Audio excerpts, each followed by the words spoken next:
दोस्तों, रजब तैयब अर्दोगान की सरकार ने एक बड़ा कदम उठाया है। कदम यह है कि इजराइल से अपने राजदूत यानी एम्बेसडर को वापस बुला लिया है, जिसके बाद एक बात क्लियर हो गई है कि अब जाकर तुर्की और इजराइल के रिश्ते पूरी तरह से ख़राब होने की कगार पर आ चुके हैं।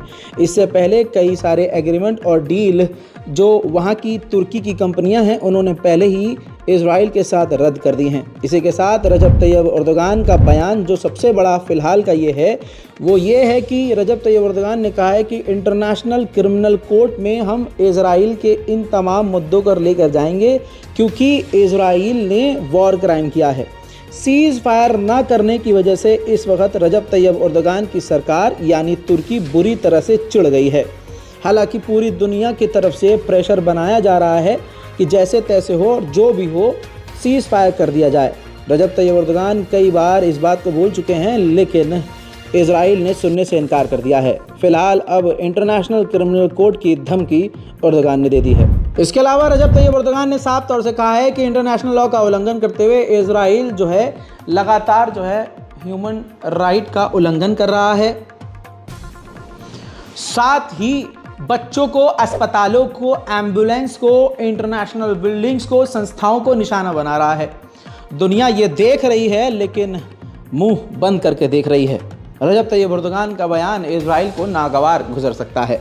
मेन बात जो रजब तैयब अर्दोगान ने कही वो ये कही कि जो इजराइल के प्रधानमंत्री हैं नेतन्याहू, उन्होंने अपने साथियों का, अपने लोगों का ट्रस्ट, विश्वास और साथ खो दिया है।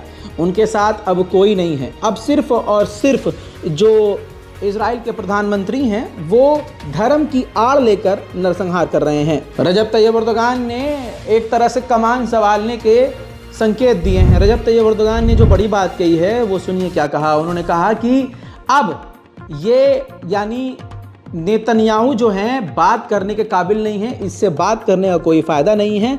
OIC के अंदर अब क्या बात करनी है, किससे बात करनी है, क्या बात करके क्या फ़ैसला लेना है, अब ये मैं फैसला लूँगा। रजब तैयब अर्दोगान ने आगे जो बुरी लगने वाली बात कह दी है, जो इजराइल को बुरी लगेगी, साफ कह दिया है कि तुर्की चाहता है कि फ़िलिस्तीन आज़ाद हो, 2 स्टेट सॉल्यूशन हो और जेरूशलम फ़िलिस्तीन की राजधानी हो। ये बात इजराइल बर्दाश्त नहीं कर सकता। वहीं मेरे दोस्तों, रजब तैयब अर्दोगान ने जो बड़ी बात कही वो ये कही कि तुर्की गाज़ा की जिम्मेदारी और गाज़ा की गारंटी लेने के लिए तैयार है हर तरह से।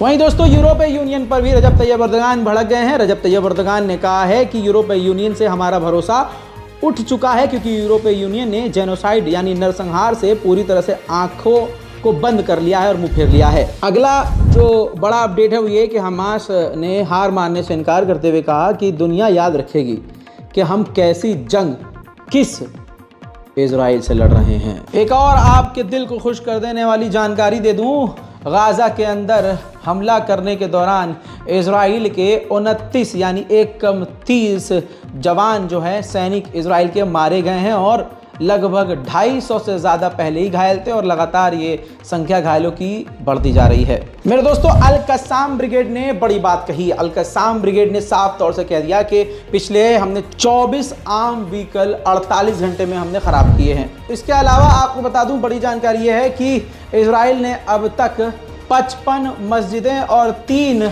इंटरनेशनल यूनिवर्सिटी को तबाह किया है। जॉर्डन के फॉरेन मिनिस्टर ने साफ तौर से कहा है कि इस चीज़ को आप कैसे जस्टिफाई कर सकते हो कि आप 9000 गाज़ा के लोगों को मार देते हो, जिसमें से लगभग 4000 बच्चे हैं और उनमें काफ़ी ज़्यादा औरतें हैं, और डिफेंस के नाम पर, अपने आप के बचाव के नाम पर आप 9000 लोगों को मार देते हो। ये कौन सा डिफेंस है? UN के चीफ एंटोनियो गुटेरेस ने निराशा जताई है, गुस्सा जताया है इजराइल पर, जो इजराइल ने हमला किया था एम्बुलेंस के ऊपर। दोस्तों, इसी तरह से लगातार अपडेट के लिए रज़ाग्राफी से बने रहिए। इंतज़ार कीजिए हमारे अगले अपडेट का।